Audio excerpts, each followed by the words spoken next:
नमस्कृत्य नरं चैव नरोत्तमं देवीं सरस्वतीं व्यासं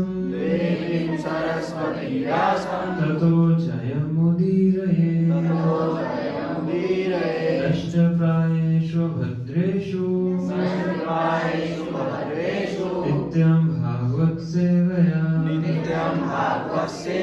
भगवती उत्तम श्लोके भक्तिर्भवति नैष्ठिकी कृष्णाय वासुदेवाय देवकी नंदनाय च नंद गोकुमाराय गोविंदाय नमो नमः गोविंदाय नमो नमः श्रीमद् भागवतम स्कंध 1 अध्याय 9 श्लोक संख्या 1 से 12 तो 12 नंबर श्लोक को उच्चारण करेंगे।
अहो कष्टं महो अन्यायं यद्यूयं धर्मनन्दना जीवितुं नार्हत्क्लिष्टं विप्रधर्मच्युताश्रया अहो कष्टं अहो अन्यायं यद्यूयं धर्मनन्दना जीवितुं नार्हत्क्लिष्टं विप्रधर्मच्युताश्रया अहो कष्टं अहो अन्यायं यद्यूयं धर्मनन्दना जीवितुं नार्हत्क्लिष्टं विप्रधर्मच्युताश्रया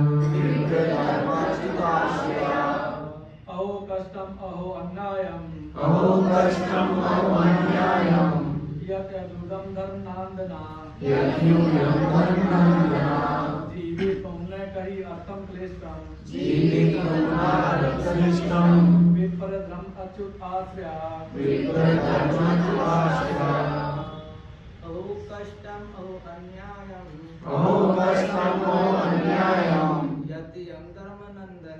यद्यूयं धर्मनन्दना जीवितं न अर्थं क्लिष्टं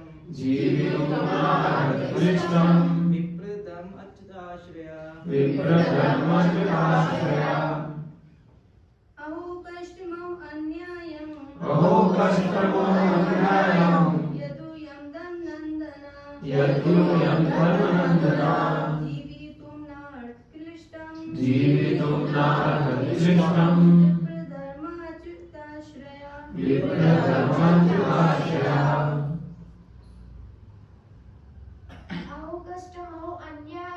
अहो कष्टमो अन्यायं यद्यूयं धर्मनन्दना जीवितुं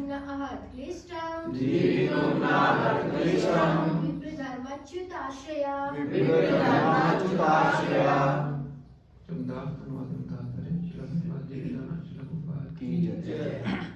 अहो कष्टम कितना कष्ट ओहो ओ अन्यायम कितना अन्याय यत् क्योंकि यूयम तुम सभी धर्म नंदनः साक्षात धर्म के पुत्र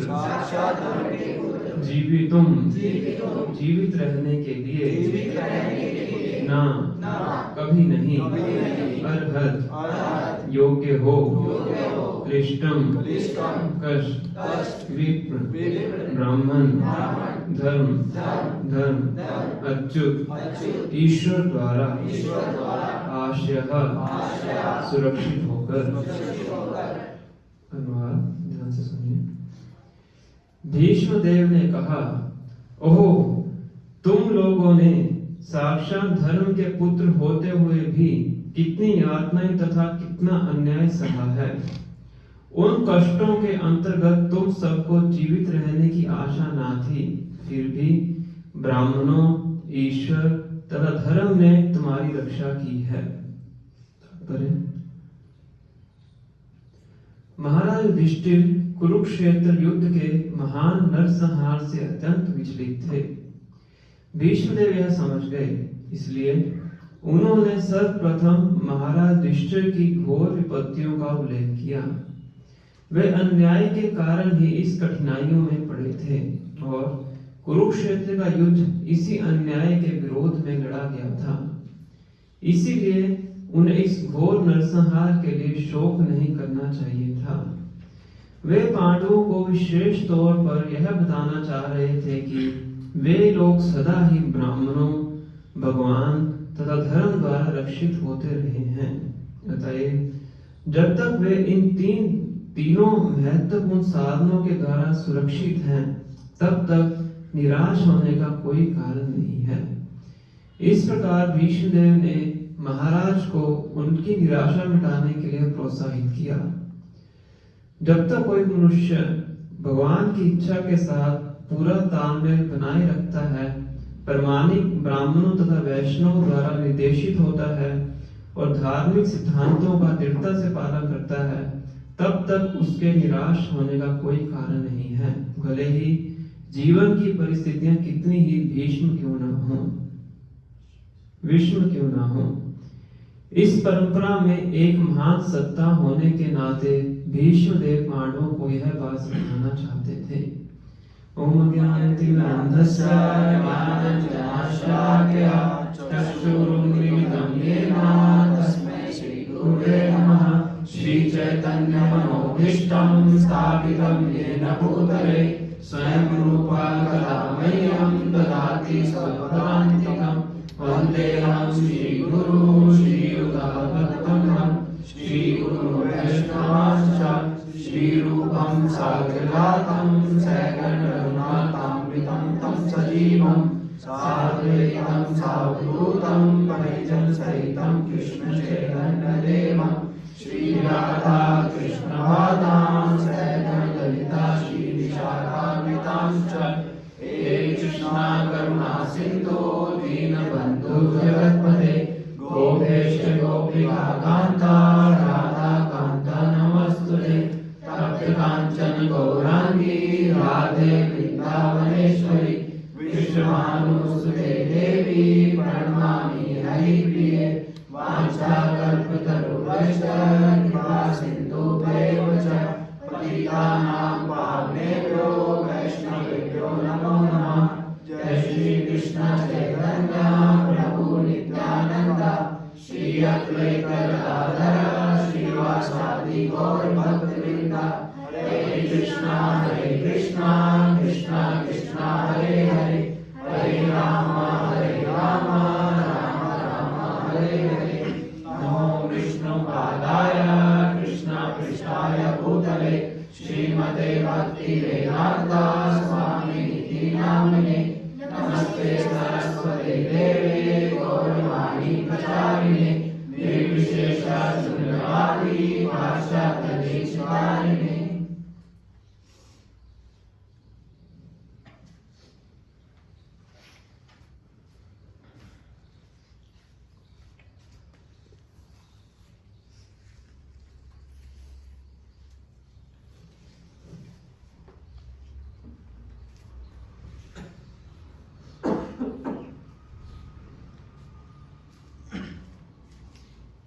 कृष्णा। आप सबका स्वागत है आज की कक्षा में। तो आज सबसे निवेदन है कि समय पे आगे कीजिए। 10 बज गए हैं, 9:15 से हम वेट कर रहे थे। 9:45 क्लास शुरू किया, 2 ही डिवोटी आए थे। अभी जो पहले आता है उनके लिए तपस्या हो जाती है, उनको लगता है कि हमने गलती करके पहले आगे, अगली बार से हम भी लेट आएंगे। तो समय से आए ताकि समय से शुरू कर सके। तो जो प्रसंग हमारा चल रहा है, पिछली कक्षा में कुंती महारानी की जो शिक्षाएं थी उनको हमने समाप्त किया था। उसके बाद में चर्चा की थी कि किस प्रकार से भगवान अपने द्वारका जाने के प्लान को डिले कर देते हैं, कि ऋषि महाराज उनको रोकते हैं कि आप अभी मत जाइए, आप थोड़े समय के बाद जाइएगा। ये भगवान रुक जाते हैं। फिर इसके बाद ऋषि महाराज बहुत व्यथित हो जाते हैं इस चीज को सोच के कि उनके कारण बहुत से योद्धाओं की कुरुक्षेत्र के युद्ध में मृत्यु हो गई। तो उनको ये लग रहा था कि उन सबका कारण मैं हूँ, तो मुझे राज सिंहासन प्रदान करने के लिए ही उन सबको मृत्यु आई है। तो बहुत से जो ऋषि थे, बहुत से मुनि थे, उनके गुरु थे, उन सब ने प्रयास किया उनको सांत्वना देने का, पर किन्हीं की बातें उनके हृदय में डाइजेस्ट नहीं हो पा रही थी, समझ नहीं पा रहे थे। इवन स्वयं भगवान श्री कृष्ण ने भी समझाया, तो उनकी बात उनको समझ में नहीं आ रही थी। तो इसके पीछे भगवान का उद्देश्य था, क्योंकि भगवान चाहते थे कि वो युधिष्ठिर महाराज जाके भीष्म देव से शिक्षा प्राप्त करें, क्योंकि भीष्म देव अभी भी कुरुक्षेत्र युद्धभूमि में बालों की शैया के ऊपर लेटे हुए हैं। हालांकि युद्ध समाप्त हुए काफी समय हो चुका था, और फिर भी भीष्म देव अपने शरीर का परित्याग नहीं कर रहे थे, क्योंकि उनको वरदान था। किस चीज का वरदान था? इच्छा मृत्यु। किन्होंने दिया था वरदान? उनके पिताजी। क्या नाम था उनका? शांतनु महाराज। तो उनके पिताजी एक स्त्री से शादी करना चाहते थे जिनका नाम था सत्यवती। और सत्यवती कोई साधारण स्त्री नहीं थी। तो बताया जाता है कि जो पराशर मुनि थे वो उनके गर्भ से व्यास देव को प्रकट करते हैं। पहले उनका नाम था मत्स्यगंधा, और उनके शरीर से मछली की दुर्गंध आती थी, क्योंकि ऐसा उनका पूरा पास टाइम है कि मछली के मुंह के अंदर चली जाती है, इस प्रकार से मछली से उनका जन्म होता है। पर जब पराशर मुनि उनको कहते हैं कि मुझे आपसे संतान उत्पन्न करनी है, मछुआरे की वो बेटी थी ऐसा कुछ था, तो राजी हो जाती हैं। तो उनके गर्भ से फिर व्यास देव प्रकट होते हैं। लेकिन पराशर मुनि को पता था कि ये जो समय है बहुत अनुकूल है भगवान के अवतार को प्रकट करने के लिए। तो उस टाइम पे उनको वो देते हैं, क्या कहेंगे उसको, वरदान बोल सकते हो, या प्रॉमिस करते हैं कि अगर तुम मेरी बात को स्वीकार करोगे तो आपका जो ये मत्स्यगंधा वाला शरीर है पद्मगंधा हो जाएगा। जो इसमें से किसकी दुर्गंध आती है? किसकी सुगंध आएगी? पद्मगंधा, कमल की सुगंध आएगी, और तुम्हारी जो शरीर की पवित्रता है वो बनी रहेगी, उसमें कोई चेंज नहीं आएगा। तो इस प्रकार से वो उनके शरीर से भी उनका नाम एक तरह से पद्मगंधा बन जाता है। तो शांतनु महाराज की इच्छा होती है उनसे शादी करने के लिए, पर उनके जो पिताजी होते हैं वो राजी नहीं होते हैं। उनके पिताजी का नाम क्या है? सत्यवती के जो पिता थे। तो अभी भीष्म देव, उस टाइम इनका नाम भीष्म देव नहीं होता है, देवव्रत होता है। तो वो उनके पिताजी के पास जाते हैं, और उनके सत्यवती के पिताजी के पास जाते हैं, और उनको कहते हैं कि जो मेरे पिताजी हैं शांतनु महाराज, वो आपकी पुत्री से शादी करना चाहते हैं, तो आप उनकी शादी उनसे करवा दीजिए। तो कहते हैं कि मैं शादी नहीं करवा सकता, क्योंकि जो मेरी पुत्री का बेटा होगा वो राजा नहीं बन पाएगा। क्यों नहीं बन पाएगा? क्योंकि आप उनके बेटे हो ना, बड़ा पुत्र ही राज संभालता है। तो विष्णु जी कहते ठीक है, मैं आपको एक वचन देता हूँ कि मैं राजपाट नहीं संभालूंगा, तो अब आप शादी कर दीजिए। तो कहते फिर भी करूंगा। कहते अब क्या दिक्कत है? कहते फिर आपका बेटा आगे जाके राजपाट के लिए वो कर सकता है, उत्तराधिकारी हो सकता है। तो ठीक है, मैं शादी भी नहीं करूंगा। तो पहले लोगों की इंटेग्रिटी होती थी, जो बोलते थे उसको पूरा करते थे। तो जब मैं आपको वचन देता हूँ कि मैं शादी नहीं करूंगा और आपकी पुत्री का जो बेटा होगा वो राजा बनेगा तो उसकी मैं सेवा करूंगा राज्य में रहकर। तो जब ऐसा वचन देते हैं तो ऊपर से देवी देवता हैं भीष्म भीष्म बोलते हैं कि ये बहुत भीष्म प्रतिज्ञा है, बहुत कठिन प्रतिज्ञा है, आजीवन भर ब्रह्मचर्य का पालन करना, वो भी राजमहल में रह के। तब से उनका नाम पड़ जाता है भीष्म देव। तो क्योंकि भीष्म देव अपने धर्म का पालन करते हैं, पुत्र का धर्म है कि पिता को सुख प्रदान करना, पिता की इच्छा को पूरा करना, तो एक तरीके से भीष्म देव हैं अपने धर्म का पालन करते हैं। तो उनके पिताजी उससे बहुत प्रसन्न हो जाते हैं, उनके इस एक्ट से। उस टाइम पर उनको वरदान देते हैं कि आपको इच्छा मृत्यु होगी, जब तक आपकी इच्छा नहीं होगी तब तक आप शरीर नहीं छोड़ोगे। और इनका पास भी है कि जो स्वर्ग लोक था वहां से ही आए थे नीचे, कुछ उनको विशिष्ट मुनि ने श्राप दिया था इसलिए वो नीचे आते हैं। तो देवताओं में जो क्षत्रिय होते हैं, मिलिट्री बोल सकते हो, तो उनको वसु वसु बोलते हैं वहां पे, जैसे हमारे में मिलिट्री मैन बोलते हैं, वहां पे वसु होते हैं। तो उनमें से जो मुख्य वसु थे वे भीष्म देव थे। किसी वजह से विशिष्ट मुनि के प्रति कुछ अपराध कर देते हैं उनकी गले चुराने के लिए, तो उनको यहाँ पे धरती पे आना पड़ता है। तो क्योंकि स्वर्ग लोक के मिलिट्री कमांडर हैं, तो यहाँ पे आके फिर आप समझ सकते हो कितने शक्तिशाली होंगे, इसलिए उनको कोई परास्त नहीं कर पाता। इनको शिक्षा भी हुई थी, वो भी स्वर्ग लोक में हुई थी। गंगा देवी इनकी माता थी, बहुत उच्च शिक्षा प्राप्त करते हैं, परशुराम जी से मिलिट्री आर्ट सीखते हैं। तो इसलिए युद्ध के अंदर एक तरह से पूरे कोई इनको परास्त नहीं कर सकता, इतने महान योद्धा थे। इवन अर्जुन के लिए भी बहुत कठिन था इनको परास्त करना। तो भगवान उनको अर्जुन को गाइड करते हैं, तब जाके कुछ हो पाता है। तो इसलिए इस प्रकार से जो भीष्म देव थे बाणों की शैया के ऊपर लेटे हुए थे। बताया जाता है कि इतने बाण उनके शरीर में लगे हुए थे कि एक उंगली अंदर डालने तक की जगह नहीं थी। तो सोच सकते हैं कैसी स्थिति थी, पर फिर भी शरीर को नहीं छोड़ रहे थे। चाहते तो तुरंत शरीर छोड़ देते, कष्ट से छुटकारा मिल जाता। बहुत कष्टदायक स्थिति है ना, युद्ध के मैदान में इस प्रकार से पड़े रहना। वो महाभारत में वर्णन आता है कि जब रात हो जाती थी तो जितने भी योद्धा वहां पे मरे थे, कुछ योद्धा भूत बन के घूमते थे। और जो उनकी डेड बॉडीज होती थी, कोई डेड बॉडी बिना सर के चल रही है, कोई ऐसे हो रहा है, उनकी सब एक तरह से अकाल मृत्यु है एक दृष्टि से देखा जाए ना। और फिर भी ऐसी सिचुएशन होने के बावजूद भी शरीर को नहीं छोड़ रहे थे। क्यों नहीं छोड़ रहे थे? क्योंकि भगवान का इंतजार कर रहे थे कि भगवान आएंगे दर्शन देने के लिए। और भगवान भी ऐसी योजना बनाते हैं कि किस प्रकार से जो मेरा भक्त है उसकी महिमा को मैं बढ़ा सकूं, कि भगवान अपने से ज्यादा अपने भक्तों की महिमा को बढ़ाना चाहते हैं। अब देखिए, इसलिए ये जो प्रसंग है श्रीमद् भागवतम में है। महाभारत में तो अन्य और बहुत कथाएं हैं, और वो कथाएं भागवतम में नहीं है। कुंती महारानी की आप देखिए प्रार्थनाएं हैं, अभी भीष्म देव की प्रार्थनाएं आएंगी। क्यों है ये? क्योंकि ये दोनों भक्त हैं,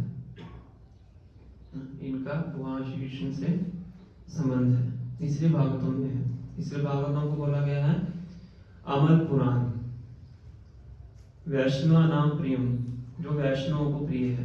भागवतम के अंदर भगवान की भक्ति और भगवान के भक्त, इन तीनों के बिना कुछ नहीं है। किसी प्रकार की और कोई वस्तु नहीं है, कोई कर्म कांड नहीं है, कोई ज्ञान कांड नहीं, कुछ नहीं है, केवल भक्ति है। तो इसलिए भगवान खुद भी समझा रहे हैं, ऋषि महाराज को समझ नहीं पा रहे, इतने ऋषि मुनि समझा रहे हैं, वो समझ नहीं पा रहे हैं। क्यों? क्योंकि भगवान हृदय में परमात्मा के रूप में बैठे हुए हैं। परमात्मा के रूप में वो उनको समझने नहीं दे रहे, अंदर से स्विच ऑफ किया हुआ है। बाबा से समझा रहे हैं, अंदर से क्या है? स्विच ऑफ है। जब ऑन करेंगे तब समझ में आएगा। स्विच ऑफ इसलिए किया है क्योंकि भीष्म देव से जाके सुना, और दिखाना क्या चाहते हैं कि मेरा जो भक्त है वो मृत्यु शैया के ऊपर लेटे हुए भी प्रवचन कर सकता है। कहां पे लेट के? मृत्यु शैया के लेट के भी मुझसे ज्यादा अच्छा समझा सकता है। जो चीज मैं नहीं समझा पा रहा हूँ, जो चीज व्यास देव नहीं समझा पा रहे हैं, और जो अन्य ऋषि मुनि वो नहीं समझा पा रहे हैं, जो मेरा भक्त है वो समझा पा रहा है। भक्त कौन है? जो कि राजमहल में रहता है, ऐसा नहीं सन्यासी है, क्षत्रिय है, योद्धा है, राजमहल में रहता है और मृत्यु शैया के ऊपर लेटा हुआ है। मृत्यु शैया के ऊपर लेटा हुआ का मतलब क्या है? कि आपका मन काम नहीं करता है, आपकी बुद्धि काम नहीं करती है, आपकी इंद्रियां काम नहीं करती हैं। तो ऐसी स्थिति में होने के बावजूद भी जो मेरा भक्त है वो धर्म के बारे में डिस्कशन कर सकता है। इस चीज को पूरे विश्व को दिखाने के लिए भगवान इस प्रकार का कार्य करते हैं। तो फिर भगवान युधिष्ठिर महाराज और पांचों पांडवों को बोलते हैं कि आप अच्छे से राजसी वेश पहन के रथ के ऊपर बैठ के भीष्म देव से मिलने चाहिए, क्योंकि भीष्म देव जब आप सबको राजा की वेशभूषा में देखेंगे तो उनको बहुत प्रसन्नता होगी। बाहरी रूप से तो भीष्म देव कौरवों के साथ युद्ध कर रहे थे, उनकी आंतरिक इच्छा क्या थी? पांडवों की विजय को, क्योंकि वचन दिया था उन्होंने सत्यवती के पिताजी को कि मैं आपके जो पुत्री के पुत्र होंगे उनको मैं सहायता करूंगा राजपाट में, इसीलिए वो एक कार्य कर रहे थे। प्रांतिक इच्छा उनकी क्या थी कि पांडवों की विजय होनी चाहिए, क्योंकि उनको पता था कि पांडव ही धर्म की पक्ष में है और स्वयं श्री कृष्ण इस पक्ष में है, वहां पे पराजय कैसे हो सकती है ना।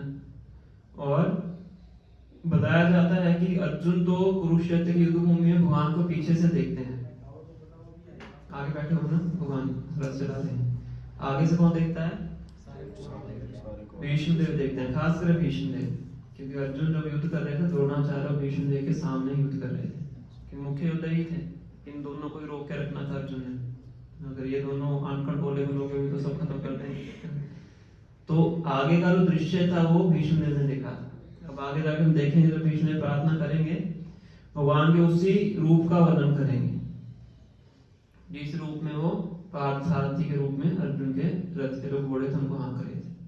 वो दृश्य किसी और ने देखा नहीं था कि किस प्रकार से भगवान के माथे को पसीना आ जाता है, क्या करने के लिए? अर्जुन को बचाने के लिए। भगवान का एकमात्र कुरुक्षेत्र की युद्ध भूमि में लक्ष्य क्या था? कि अर्जुन को बचाना है। बताया जाता है पूरे युद्ध भूमि में अर्जुन के ऊपर एक भी बाण नहीं लगा था, बस एक बाण था जो कि उसके फिर मुकुट को लगा था, वो आई थिंक कर्ण ने मारा था शायद, जहां तक मुझे याद है। तो भगवान अपना पाँव मारते हैं रथ के ऊपर, तो रथ नीचे धस जाता है, तो उनका बाण होता है गले के नाल रख के उनके मुकुट पे लगता है, उनका मुकुट गिर जाता है। इसके बिना कोई बाण नहीं लगता है अर्जुन। इस प्रकार से भगवान अर्जुन को बचाने के लिए युद्ध कर रहे थे। और भीष्म देव इसी चीज का गुणगान करते हुए अपनी प्रार्थना में बताएंगे, विजय रथ कुटुंब आततोत्रे, कि जो भगवान थे उन्होंने अर्जुन के रथ को अपना कुटुंब मान लिया था। कुटुंब किसको बोलते हैं? मतलब इस शब्द का अर्थ क्या है? कुटुंब मतलब जिसकी किसी ना किसी तरीके से रक्षा की जाए, बाय हुक और क्रूक। परिवार का पालन पोषण करता है ना जो मुखिया होता है, तो किसी ना किसी तरीके से उसको परिवार का पालन पोषण करना ही होता है, ये उसका कार्य है, इसलिए उसको कुटुंब को बोलते हैं। इस प्रकार से जो भगवान थे वो अर्जुन के रथ की इस प्रकार से रक्षा कर रहे थे, इस प्रकार से रथ को चला रहे थे। तो ये सारा दृश्य किसने देखा था? भीष्म देव ने देखा था। मृत्यु के समय इसी दृश्य का स्मरण करते हैं।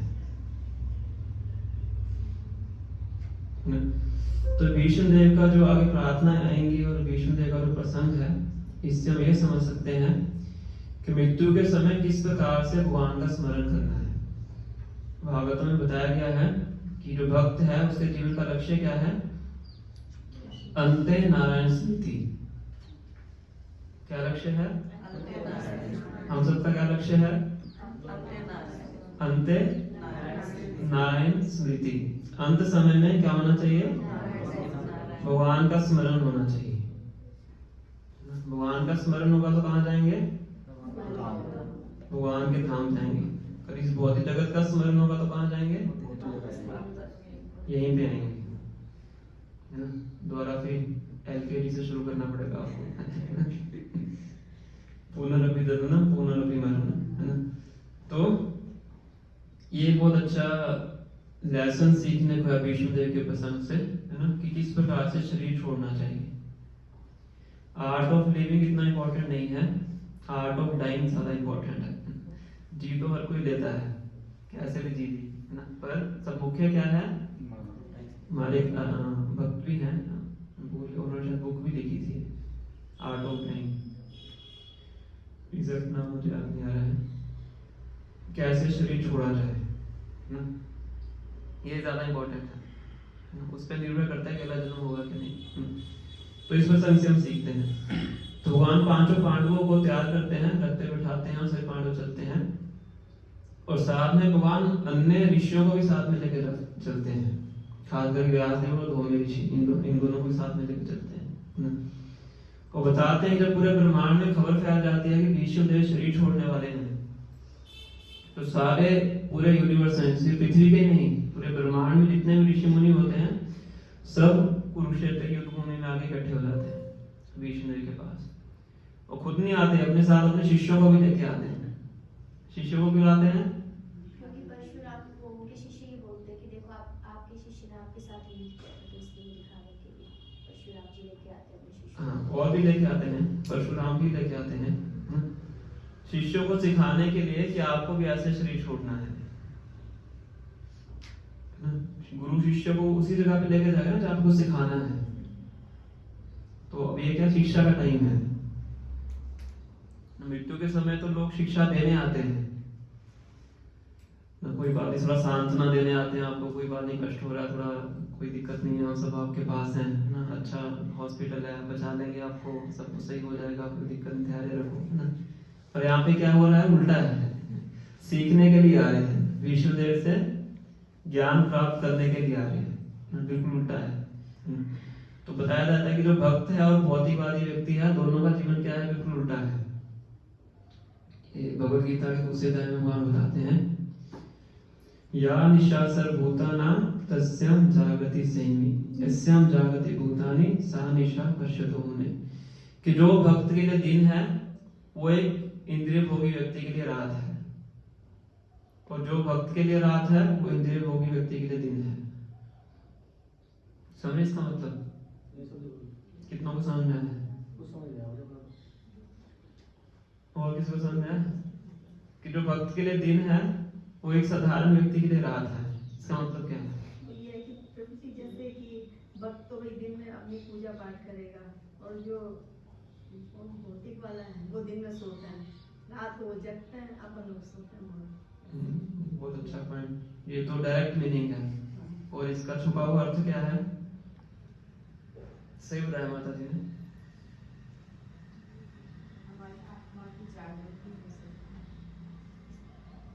इसका मतलब है कि जिस चीज को हम अच्छा मानते हैं उस चीज को भौतिकवादी अच्छा नहीं मानता है, जिस चीज को वो अच्छा मानता है उसको हम अच्छा नहीं मानते, दोनों उल्टा है। जैसे माता ने बताया कि जिस टाइम एक भक्त उठता है उस टाइम बाहर के लोगों का सोने का समय होता है। बहुत से लोग 2-3 बजे सोते हैं, वो भक्त 2-3 बजे उठते हैं, है ना, बिल्कुल उल्टा है।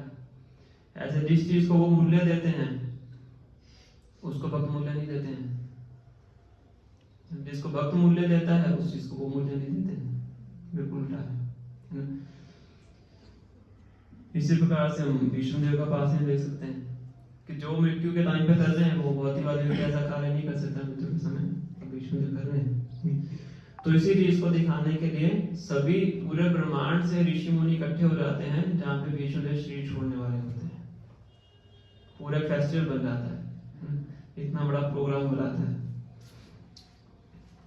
तो सभी पांडव वहां पे आते हैं, वहां श्री कृष्ण वहां पे आते हैं, और उस समय पे विष्णुदेव की ऐसी हालत नहीं होती है कि वो प्रणाम कर सकें। हालत है उनकी प्रणाम करने की? नहीं है।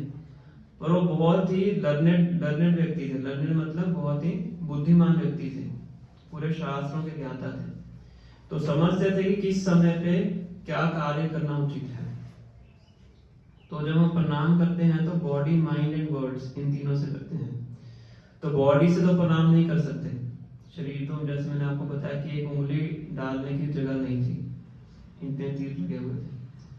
तो कैसे प्रणाम करते हैं? मन से और वाणी से भगवान की स्तुति करके और मन से उनको उस तरीके से प्रणाम करते हैं। तो इसके तात्पर्य में श्री प्रभुपाद बताते हैं कि भीष्म एक महाजन है, 12 महाजनों में से एक महाजन है। महाजन मतलब टीचर, भक्ति सिखाने के टीचर है ना। तो ये हमें सिखा रहे हैं कि किस प्रकार से समय काल परिस्थिति के अनुसार हमें कार्य करना चाहिए। एक ही चीज हर समय में नहीं कर सकते आप, एक ही क्या बोले उसको, एक ही स्ट्रेटेजी हर समय पे अप्लाई नहीं कर सकते हैं। पर कार्य तो करना है, वेटिकेट का तो पालन करना है। इसमें भी समझ सकते हैं कि भक्तों के लिए सदाचार का पालन करना कितना आवश्यक है। सदाचार का तो पालन करना है, पर शरीर से नहीं कर सकते हैं, तो इसलिए उन्होंने कैसे किया, मन और वाणी से, वाणी स्तुति करके भगवान का स्वागत किया। इस प्रकार से भगवान का स्वागत करते हैं। और युधिष्ठिर महाराज वहां पे बैठते हैं उनके पास में, और भीष्म देव को पता लगता है कि युधिष्ठिर महाराज बहुत ही ज्यादा कष्ट में है, समझ आते हैं। तो फिर भीष्म देव बोलना शुरू करते हैं। तो जो भी श्लोक हमने उच्चारण किया है, ये वही श्लोक है जो फर्स्ट श्लोक है जो भीष्म देव युधिष्ठिर महाराज से बोल रहे हैं। अहो कष्टम अहो अन्यायम यद यूयम धर्मनंदना जीवितुम न अर्हत क्लिष्टम विप्र धर्म अच्युताशय। कि कितनी हैरानी की बात है, कितना कष्ट और कितना अन्याय आपने सहा है। अहो कष्टम, कितना कष्ट आपने सहन किया है। अहो अन्यायम, कितना इनजस्टिस अन्याय आपने सहन किया है। यद यूयम धर्मनंदना, धर्म के पुत्र होने के बावजूद भी। ऋषि महाराज कौन है, धर्मराज है, यमराज जी के विस्तार है ना। और बाकी पांडव भी सब क्या देवी देवताओं का विस्तार है, साधारण व्यक्ति तो है नहीं। और पूरा जीवन उन्होंने धर्म का पालन किया है, ऐसा नहीं क्या धर्मी थे। और धर्म का पालन करने के बावजूद भी क्या है, इतने कष्ट और इतना अन्याय आपको सहन करना पड़ा है। और किस हद तक सहन करना पड़ा है, जीवितुम न अर्हत क्लिष्टम, मतलब ऐसी स्थितियों में साधारण व्यक्ति हो जीवित नहीं रह सकता है। और इतना कष्ट आपने सहन किया है। कभी आपको जहर देके मारने का प्रयास किया गया, कभी उनको लाक्षागृह में जला के मारने का प्रयास किया गया, कभी उनकी पत्नी का अपमान करने का प्रयास किया गया, है ना। फिर उसके बाद भी अलग अलग तरीके से वनवास में भेजा गया। वनवास से वापिस आने के बावजूद भी राज्य लौटाया नहीं गया। आप सोचिए, इतने साल वनवास में काट के आ भी गए, जो जो शर्तें थी सारी शर्तें पूरी की, 1 साल अज्ञातवास भी पूरा कर लिया।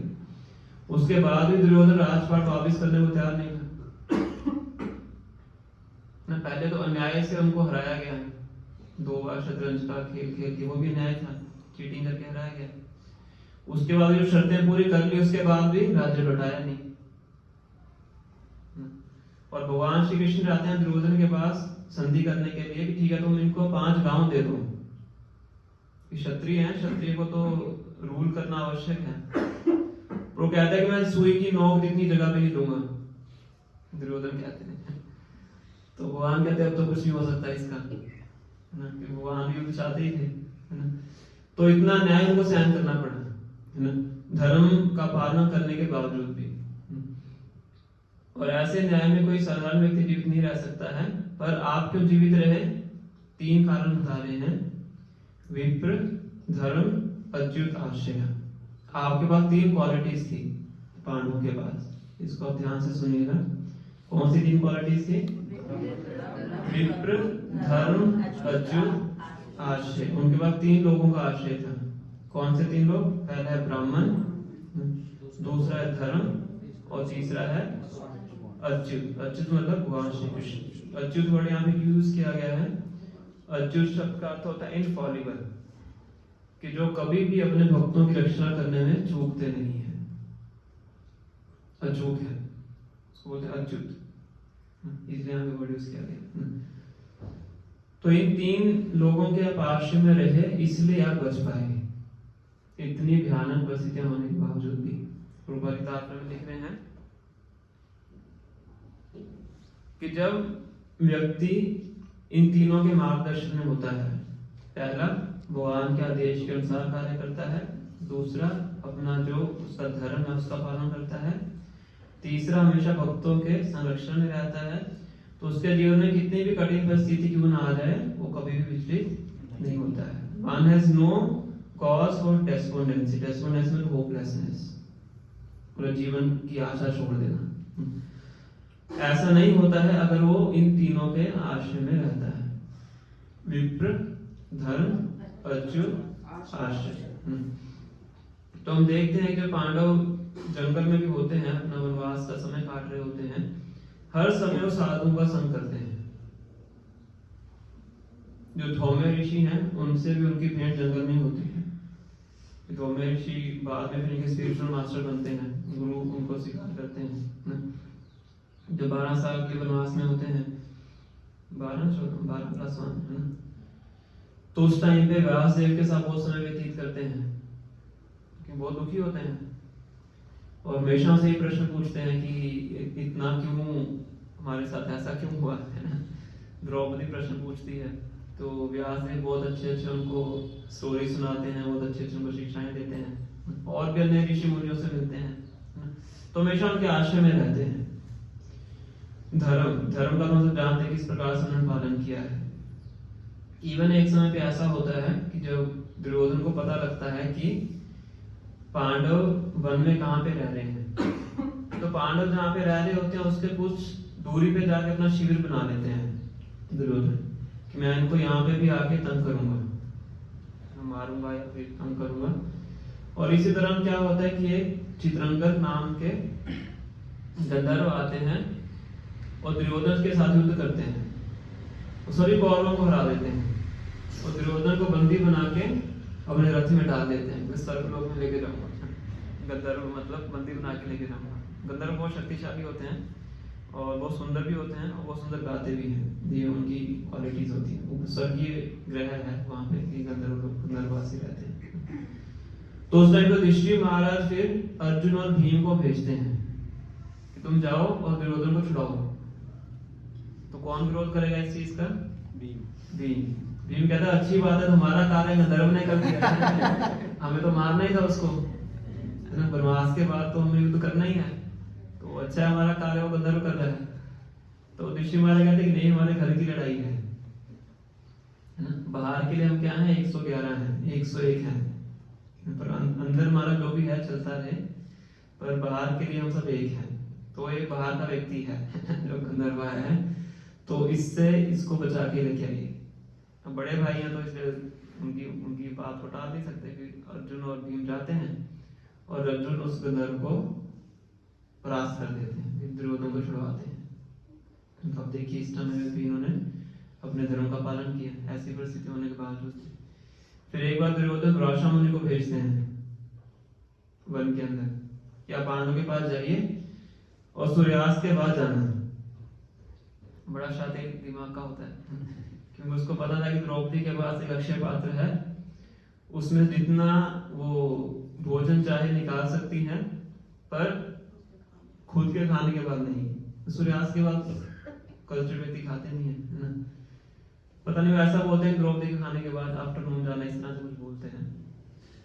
तो उस टाइम पे जो दुराशा मुनि आते हैं 7000 शिष्यों के साथ, तो उस टाइम पे क्षत्रिय का धर्म है कि ब्राह्मण घर में आए तो उनको उनकी सेवा किए बिना नहीं जाने देना, क्षत्रिय धर्म है।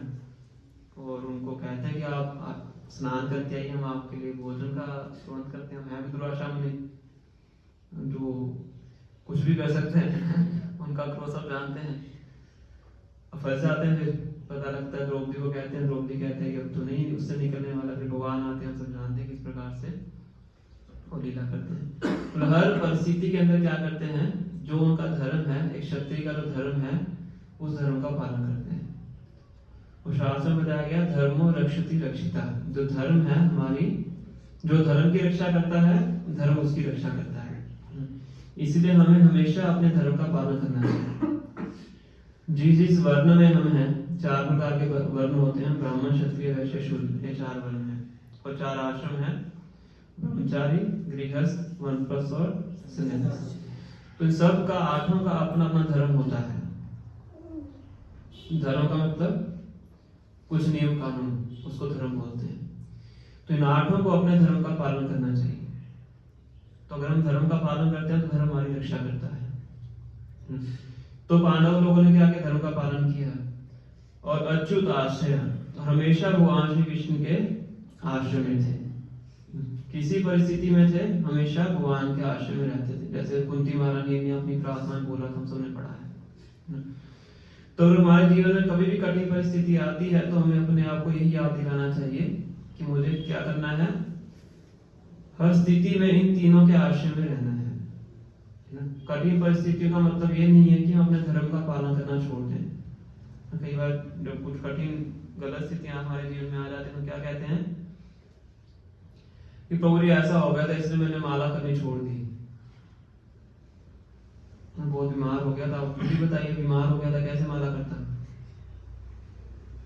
इसमें थोड़ा भी माला करता है बीमार होने के बाद, समझ रहे हैं? तो हमें हमेशा क्या प्रयास करना चाहिए कि जो हमारा धर्म है, 4 नियमों का पालन करते हैं, 16 माला का जप करते हैं, और भी जो हमारी वर्ण आश्रम व्यवस्था है उसका जो धर्म है उसका हमें हमेशा पालन करना चाहिए और हमेशा भगवान के आश्रम में रहना चाहिए। भगवान के आश्रम में रहने का मतलब क्या है?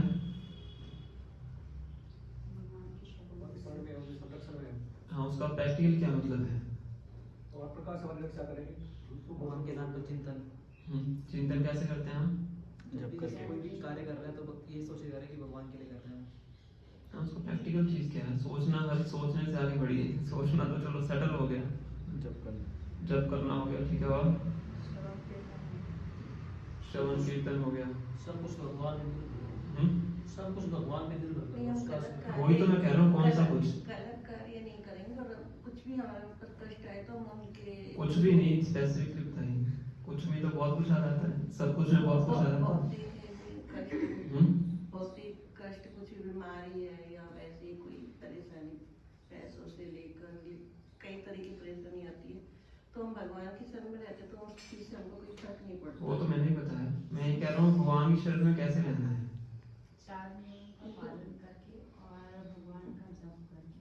4 नियम का पालन, जो हमारे धर्म का पालन हो गया है, भगवान की शरण में, ठीक है, कोई जप हो गया। और बताइए, भगवान के प्रति हम जो भी अपना काम करें भगवान के जो भी का मतलब क्या? वही तो मैं कह रहा हूँ, स्पेसिफिक बताइए। जीवन में जितने हमारे कार्य होते हैं, जितने हम कार्य करते हैं, धर्म के हैं, इसके हम सब काम भगवान का अर्पण करते हुए चलेंगे। अर्पण कैसे करेंगे?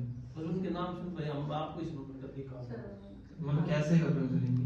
प्रैक्टिकल होना चाहिए ना। भक्तों के अब आप खाना खाते हैं, भोग लगा खा लेते हैं। उसी प्रकार से और चीजों को बताइए कैसे अर्पण करेंगे?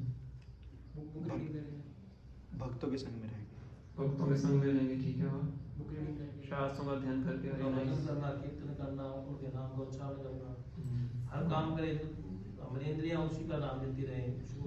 हमारी लाइफ की कोई सक्सेस वो भगवान को सबसे पहले अर्पित करना।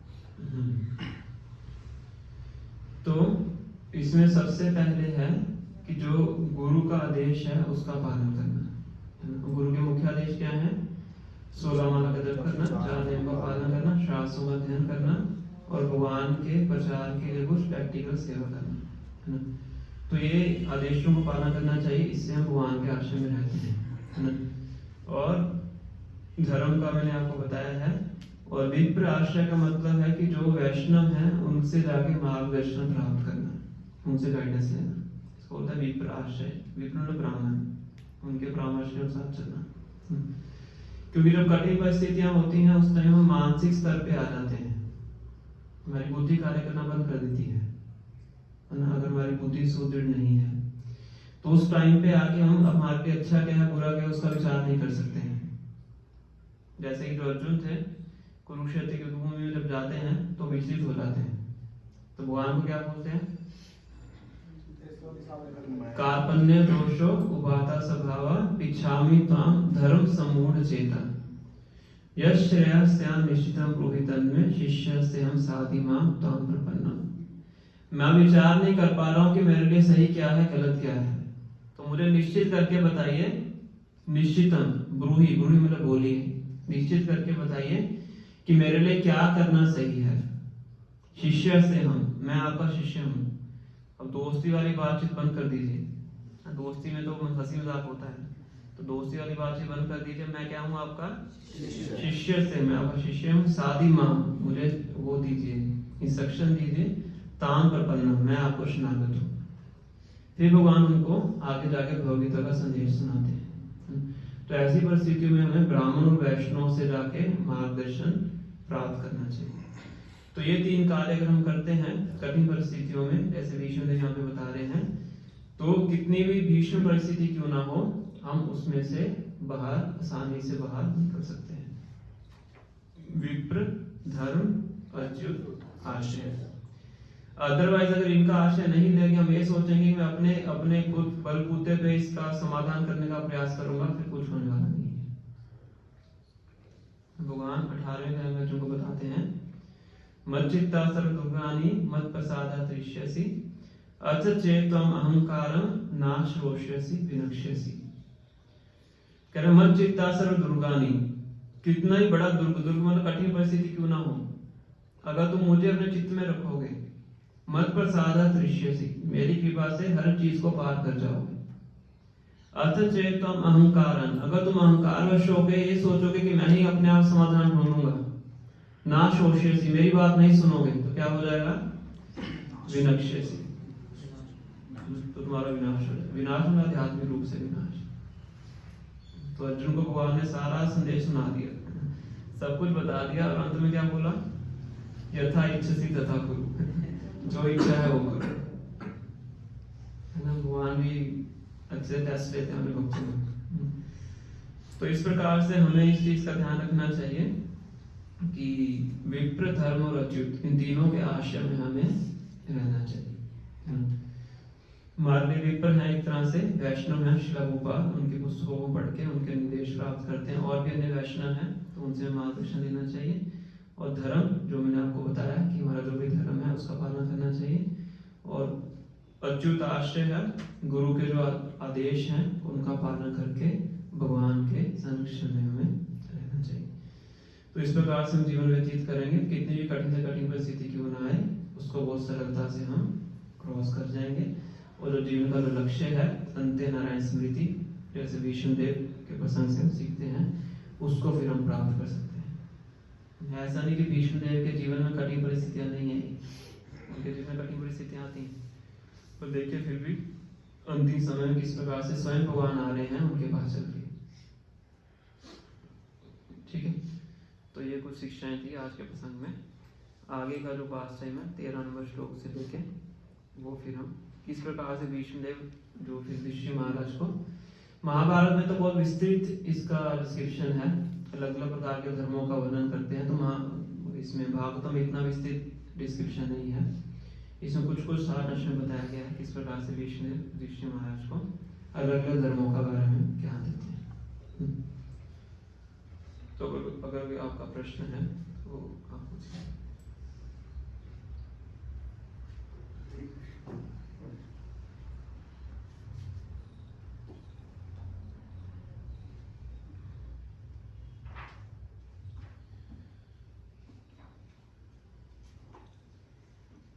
क्लियर है सब? तो आप सबसे दोबारा निवेदन है कि अपना समय से आइए, है ना।